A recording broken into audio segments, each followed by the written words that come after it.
Right, timu yangu mukuita sei?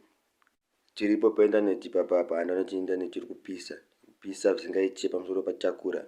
Ndapura zvangu nepazimuselepo apa ndakaona takura aita mukurumbira wekunyepa.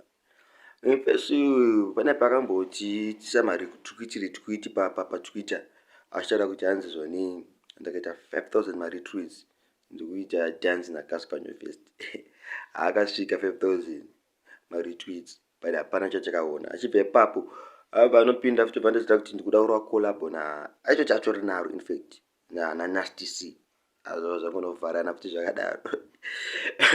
Vanopinda futi vachizodza kuti da kunorova collab naWizkid. Havasi makolabo ari kupa because akatombodonza bhama masini aya chanjangomamirira. Hakuna masini akadaro.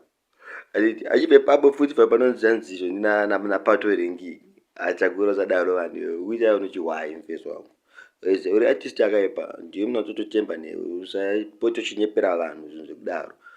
Waiziva ndo masini anga muchiona anga achibuda pascreen apa zvinhu zvaingonyepera vanhu kuramba zvichingo saka vanhu vazopenge kuti rasta zvaitiudza zvazviya wagwani waiziva zvachakura chichirova itiro rasta.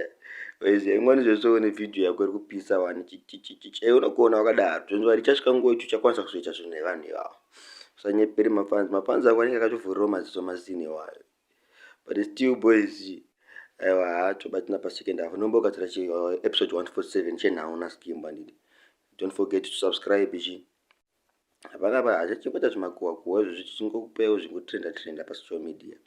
Saka bo team yangu tobatana paleta takura tobatana paleta ziso regondo.